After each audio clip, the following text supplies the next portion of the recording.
Yo, what's going on, guys? It's Khaosity here, and welcome back to the channel. Okay, so at this point, it's kind of been a minute since Update 3 came out. It came out on the 28th, and it's the 8th of October now, so it's been a minute since I last touched the update. I have played Frontiers, but not really much of the update. I kind of just been letting my thoughts fester a bit, so I can come to like some type of solid conclusion on how I feel about the update. And that's basically what this video is. All the good things and the bad, and how this update is a really big step in the right direction. So before we get into the video, if you're new, consider subscribing to the channel, and if you like the video, drop a like. But without any further ado, let's go ahead and get straight into it. Alright, so first things first, Update 3, the Final Horizon, the most anticipated update out of the 2023 content roadmap. The thing was announced like, I'm pretty sure at this point, like 11 months ago, so in under a year, they was able to push this out, and I'm honestly not disappointed in any way. The playable characters, alright, Amy, Knuckles, and Tails, they're pretty good, alright, they're pretty good, minus all the usual BS that everyone had to deal with, aka the delays with animations and whatnot. Their overall movesets are fine. Alright, their overall movesets are fine. Amy being the most OP because one, she has a triple jump, she has a glide that you can abuse, or float that you can abuse, and her stomp is hella OP. You can get some real height with her stomp. So, bro, her moveset, pretty good, honestly. Might even have had the most fun with Amy. Knuckles, he's kind of the middle ground character, like, he's not really that bad, but at the same time, he's not that good either.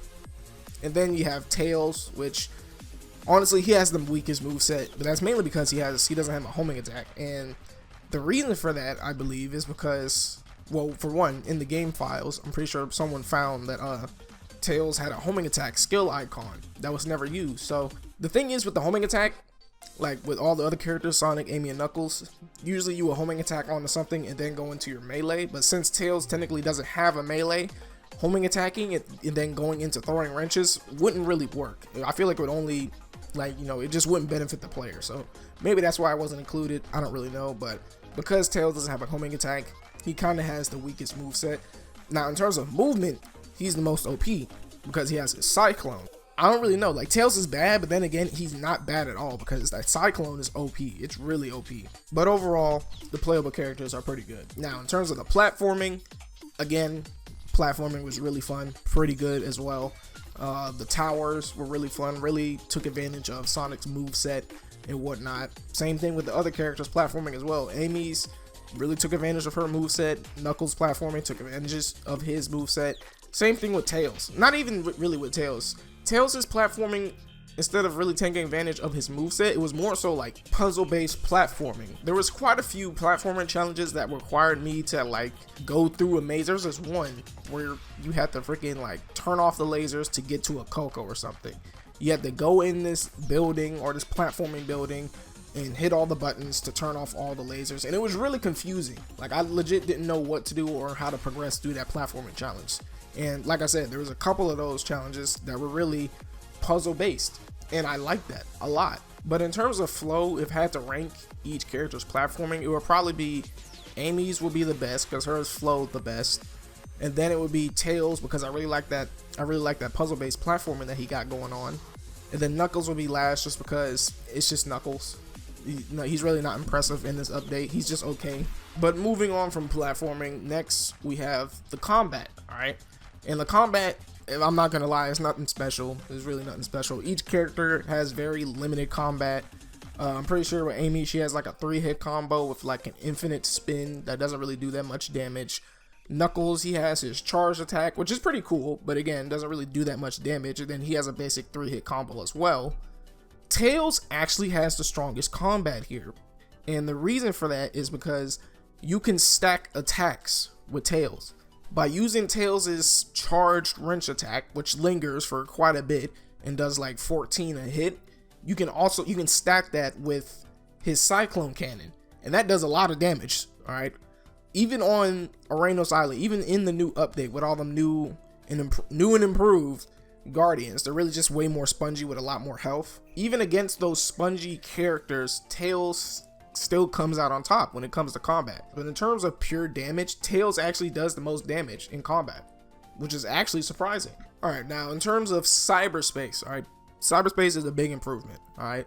As artificial and as jank as it is, it's still an improvement. It lets me know that Kishimoto gets the idea of momentum-based platforming. He implemented the spin dash, and now he's building on top of that by introducing these new cyberspace levels, and that's really cool. Most of those cyberspace levels have a lot, and I mean a lot, of branching pathways, all right?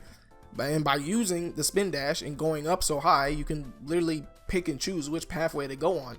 Not to mention the new objectives that they added in cyberspace as well. I don't know what all of them are, because I still haven't done every single one of them, but there was one where you had to race tails, you had to collect flickies, do the 5-ring challenge from Lost World and Forces, and that's the Silver Moon medal thing, like the Silver Moon timer challenge. They added that as well.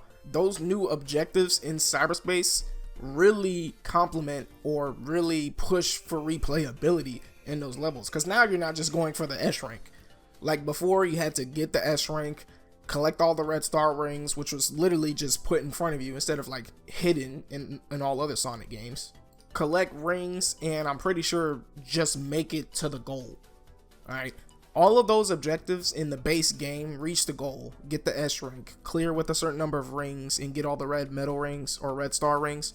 Those objectives are so simple that you can literally complete all of them just by playing the level.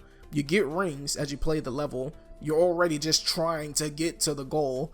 You're most likely gonna get the S rank, because let's be honest, the S rank requirements aren't that steep. And the red medal rings, like I said before, they're just placed in easy spots, so you collect them just by playing the level. There was really no difficulty. It really didn't encourage replayability. Alright, but these new cyberspace levels, they have you doing all kinds of stuff. Help flickies, complete this challenge, beat tails, beat shadow tails. All of these new objectives encourage replayability, and it's really good. And then on top of that, they have the new level design that takes advantage of the spin dash. And now moving on from cyberspace, we have the trials.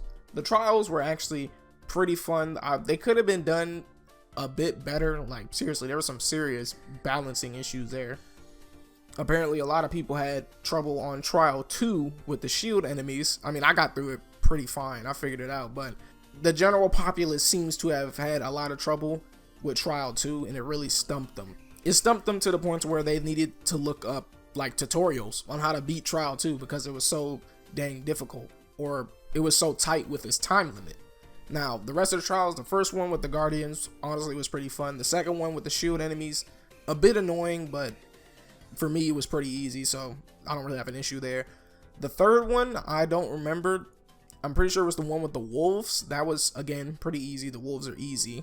And then there was one with a ninja. That one, I have no idea why the time limit was 10 minutes. Like, it was just a regular base ninja from Chronos with, you know, just with the regular moveset sped up.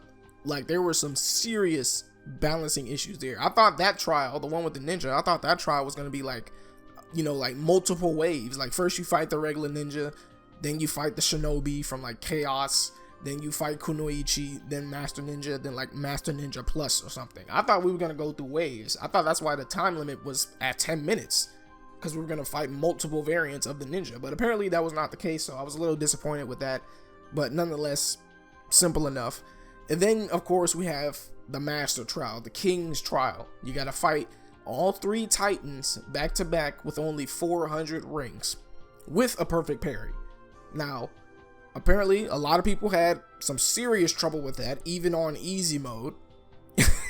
Even on easy mode, people had trouble with that. But, of course, your boy, being the Elden Ring pro he is, had no problem with the perfect parry. Alright, it was actually a lot of fun having to figure out, like, the timing and how to parry, like, Wyvern's attacks. Because Wyvern has this one tail attack that I have never been able to figure out. And I was actually forced to figure it out to beat that trial. And I really enjoyed that. So overall, the trials for me, they were really fun. I really enjoyed them. And then, of course, we have the final boss. And I mean, what can I say? It was perfect. Like, it was perfect. It wasn't a simple boss. It wasn't just beat him down until he's dead. You know, there was multiple things you had to do. You had to figure it out as you went along. Multiple layers to the final boss. All right, and that made it a lot more fun. And Not to mention how more cinematic it was. It was really cinematic. Like, bro, when you get the the QTE prompts, when you get them QTE prompts, and then Sonic, he goes in, he does that animation. Oh, it's so clean. And then his parry animation is just him swatting the attack away. Like, it was really satisfying. It was really satisfying. I can't even hate. I can't even hate. The boss was perfect. What can I say? Enough said. Everything about this update was the step in the right direction. Okay, like, I know it's jank. A lot of people are getting mad about how jank it is, but at the end of the day, one, is a free content update, and two, they were able to make this in under a year and get it out in under a year. So, like, it's gonna be jank, and that's perfectly fine. The bigger picture, though, is that they get what we want, they understand what we want, and now the next game may be even better than Frontiers. That's the biggest takeaway for me. All right, that's the biggest takeaway for me. They really cooked with this update. They really experimented. So now it's our job as the players to give them constructive criticism and feedback. So by the time the next game comes out, Frontiers 2 or whatever one-off title it may be, it'll be probably one of the best Sonic games to have ever been created. But that's going to be it for me. Hopefully you guys enjoyed. If you did, drop a like. And if you're new, consider subscribing to the channel. Let me know what you guys thought of Update 3. How fun or how bad of a time did you have with it? But until next time, peace.